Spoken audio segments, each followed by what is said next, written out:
High বন্ধুরা, কেমন আছো? আশা করি ভালো আছো। আবারও নিয়ে চলে এলাম নতুন একটা ভিডিও। ভালো লাগলে লাইক কমেন্ট করবেন, আর সব বন্ধুদের কাছে ভিডিওটা পুরোপুরি শেয়ার করে দেবেন। আর পুরোপুরি ভিডিওটা দেখবেন, টেনে টেনে দেখবেন না, তাহলে কিছুই বুঝতে পারবেন না। দেখতেই পাচ্ছ, দেখো আমি এখানে মাংস নিয়ে এসেছি। এগুলো সলিড মাংস নিতে হবে, আর অবশ্যই মাংসটাকে ভালো করে ধুয়ে নিতে হবে যাতে কোনো গন্ধভাবটা না থাকে। আর এই দেখো, এখানে আমি ময়দা নিয়ে নিয়েছি। এই যে এটা ময়দা নিতে হবে, আর এখানে ময়দাটা নিয়ে ভালো করে এটা ময়ান দিতে হবে যেটি হোক। এবার ভালো করে এটা মেখে নিতে হবে, একটু হালকা পরিমাণে লবণ দিতে হবে, আর একটু তেল দিতে হবে, যেমন লুচিটা হবে আর কি, তেমনভাবে করে এটাকে ভালো করে ময়ান দিয়ে এটাকে ভালো করে জল দিয়ে পুরো মেখে নেবো আমি এখন। একদম পুরো ঝোল করা যাবে না, যেটি হোক একটু টাইট টাইট থাকবে। আর ডোটা যাতে বড় বড় হয়, একটু মিডিয়াম, বেশি বড় রাখা যাবে না, আবার বেশি ছোট করা যাবে না। যেমন আটার দলা থেকে একটু দলাটা একটু বড় হবে হালকা মতো আর কি। দেখতেই পাচ্ছ আমার দলাটা পুরো কাটা হয়ে গেছে।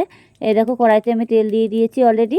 এখন কড়াইয়ের মধ্যে তেল দিয়ে দিয়েছি, আর এবার ভালো করে এটাকে আমি এখন ভেজে নেব। মাংসটাকে আমি আগে করে নিয়েছি, মিক্সচার করে নিয়েছি যেটি হোক। এবার তেলটা ভালো করে গরম করে নেবো আমি। মাংসের মধ্যে যেরকম মশলা দেওয়ার মতন সেরকমভাবে আমি মশলাটা মিক্সচারে করে নিয়েছি। এই যে এবার এটা আমি পুরো তেলের ওপরে দেবো। এর মধ্যে পেঁয়াজ আছে, আদা আছে, একটু লঙ্কা আছে, যেরকম মাংসতে মশলা দেওয়া হয় সেরকমভাবেই দিয়েছি। এবার জিরের গুঁড়োটা অল্প করে দিয়ে দেবো। এবার মশলাটা ভালো করে আমি ভেজে নিতে হবে। নিয়ে এবার আমি মশলার ভিতরে এটাকে আমি লবণ, হলুদ, জিরের গুঁড়ো পুরোটা দিয়ে দেবো। এখন যেটি হোক মশলাটা একটু ভেজে নিতে হবে, পুরো ভাজা ভাজা করে ফেলতে হবে যাতে কাঁচা গন্ধ ভাবটা না আসে। এই যে এরকমভাবে পুরো ভেজে লাল লাল করে ফেলতে হবে। যতক্ষণে লাল না হবে ততক্ষণে মাংস ডোটা আমি দিতে পারছি না। যেটি হোক আমার এই আদাটা গোটা পড়ে গেছে, তার জন্য আমি আদাটা তুলে নিচ্ছি। এতে আমার মিক্সারের বাটিটা একটু প্লেটটার সমস্যা আছে, তো তার জন্য আমার আদাটা গোটা গোটা হয়ে গেছে। যাই হোক, এই গোটা আদা থাকলে হবে না, না হলে বেলার সময় সমস্যা হয়ে যাবে। যাই হোক, এটাকে আমার এখন অলরেডি দেখতেই পাচ্ছ ভাজা ভাজা হয়েও গেছে। এবার লঙ্কার গুঁড়ো, জিরের গুঁড়ো, হলুদ গুঁড়ো, এবার আমি এগুলো দিয়ে দেবো পুরোটাই।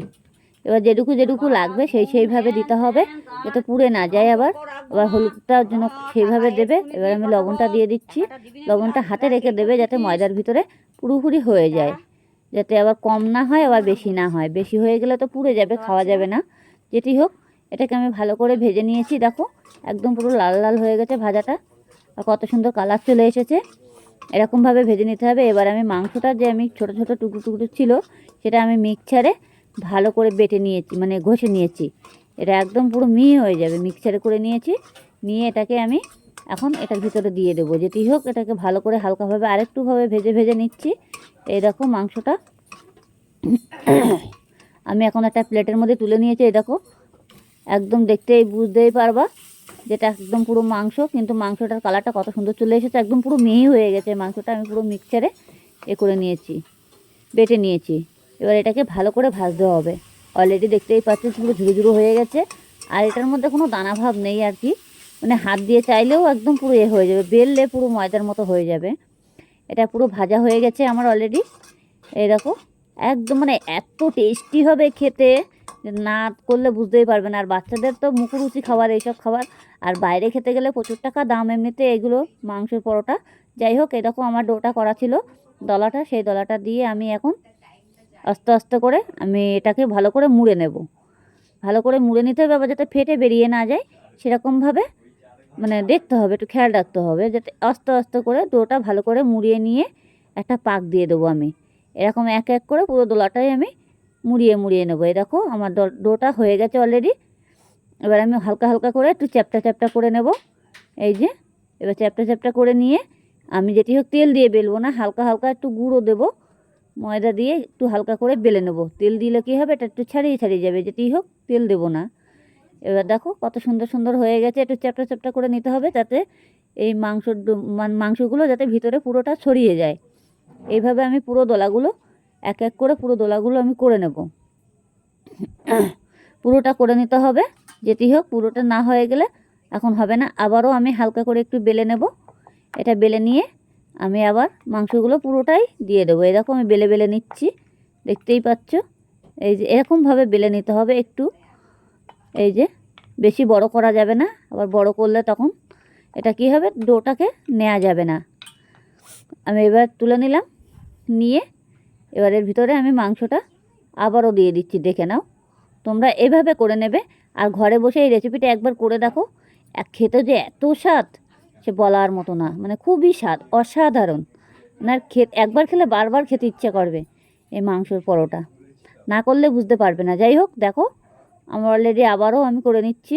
এরকম ভাঁজ করে করে নিতে হবে, এরকমভাবে ভাঁজ করে করে নিলে তাহলে মুখটা মোড়া যাবে। আর দেখতেই পাচ্ছ যে আমরা অনেক সময় অনেকে আছে না যে মেশিনের মধ্যে করে নেয়, কিন্তু মেশিনের ব্যাপারটা আলাদা আর হাতে করার ব্যাপারটা পুরোটাই আলাদা। দেখতেই পাচ্ছ, আর হাতে করে খাওয়ার জিনিসটা পুরোটাই আলাদা। এই যে এবার আমি এটাকে ভালো করে মুড়িয়ে নিলাম। এবার মুড়িয়ে নিলে আমি আবারও চ্যাপটা করে নেব। এরকমভাবে এই চ্যাপটা করে নিয়ে নিয়ে আমি পুরো দোলাগুলো পুরো কমপ্লিট করে নিয়েছি আর কি। দেখতেই পাচ্ছ, এই দেখো পুরো দোলাগুলো পুরোপুরি কমপ্লিট করে নিয়েছি। আরও দলাগুলো আমার অলরেডি থালার মধ্যে হয়ে গেছে কমপ্লিট করা।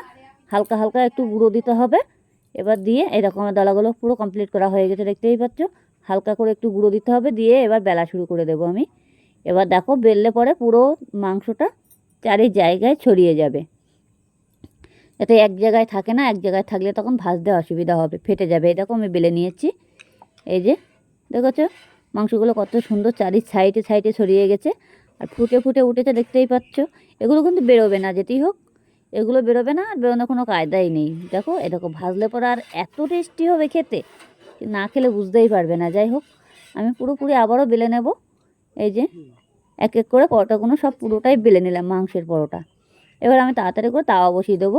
তাওয়াতে হালকাভাবে তেল দেবো, বেশি ভটভটা তেল দেবো না। এবার তেল দেওয়া যাবে না বেশি ভটভটা করে, তেল দিলে তো এমনিতেই মাংস, তার মধ্যে অনেক সময় তেলটা আবার যদি বেশি হয়ে যায়, অল্প অল্প করে তেল দিতে হবে, হালকা করে দিয়ে ভালো করে পরোটা যেমন ভাজে তেমনভাবে ভেজে নিতে হবে। আমার তাওয়াটা অলরেডি গরম হয়ে গেছে, দেখতেই পাচ্ছ। এবার আমি মাংসের পরোটাটা পুরো দিয়ে দিচ্ছি। এবার দেখে নাও কীভাবে আমি করছি, সেইভাবে আপনারা করবে, চেষ্টা করুন, অতি অবশ্যই পেরে যাবে। একটা সহজ উপায়, একদম পুরোপুরি সহজ উপায়। আর বাইরের খাওয়ার থেকে ঘরে বসে খাওয়া খুবই উপকারী। দেখতেই পাচ্ছ আমার পরোটাটা এক পিঠ অলরেডি ভাজা ভাজা হয়ে গেছে। আর মানে যখন দেখবে যে একদম তেলটা কম হয়ে গেছে, একটু পরে দিতে পারো, কোনো অসুবিধা নেই, কিন্তু বেশি ভটভুটো তেল দিয়ে ভাজবে না। বেশি ভটভুটো তেল দিলে কী হবে, মাংসতে টেনে নেবে, তখন তেল তেলে ভাব হয়ে যাবে। এর জন্য বেশি ভটভুটো তেল দেওয়া যাবে না, হালকা হালকা তেল দিতে হবে আর হালকাভাবে ভাজতে হবে। আর যাতে গ্যাসটাকে বেশি পুরো বাড়ানো যাবে না, মানে আর বেশি লো করাও যাবে না, মানে মিডিয়ামভাবে হালকাভাবে রাখতে হবে। যখন যে দেখবে যে তাওয়াটা গরম হয়নি, তখন তো একটু বাড়িয়ে দিলে, তারপরে হালকা করে একটু কমিয়ে দিলে, এই যে এইভাবে পুরোপুরি ভেজে নিতে হবে। দেখো অলরেডি এটা দেখতেই পাচ্ছ একদম পুরো ভাজা ভাজা হয়ে গেছে। আর খেতে যে এত টেস্টি হবে, একবার না খেলে বুঝতেই পারবে না। ঘরে বসে এই রেসিপিটা অতি অবশ্যই একবার চেষ্টা করে দেখুন, তাহলে বুঝতে পারবে যে খেতে কত স্বাদ। যাই হোক, এরকমভাবে পুরোপুরি ভেজে নিতে হবে। এই যে আমি যেভাবে যেভাবে ভেজে নিচ্ছি দেখে নাও, দেখে নিয়ে সেইভাবে করো। আর এমনি এটা দোকানে একটা পরোটা খেতে গেলে প্রচুর টাকা দাম। আর মাংস রুটি তো সবাই খায়, কিন্তু মাংসের পরোটা তো অনেকে খায়নি, অনেকে বুঝতে পারে না যে জিনিসটা খেতে কেমন লাগে, কি খারাপ লাগবে কি ভালো লাগবে। যাই হোক, আমি আবার একটু হালকাভাবে তেল দিয়ে দিচ্ছি।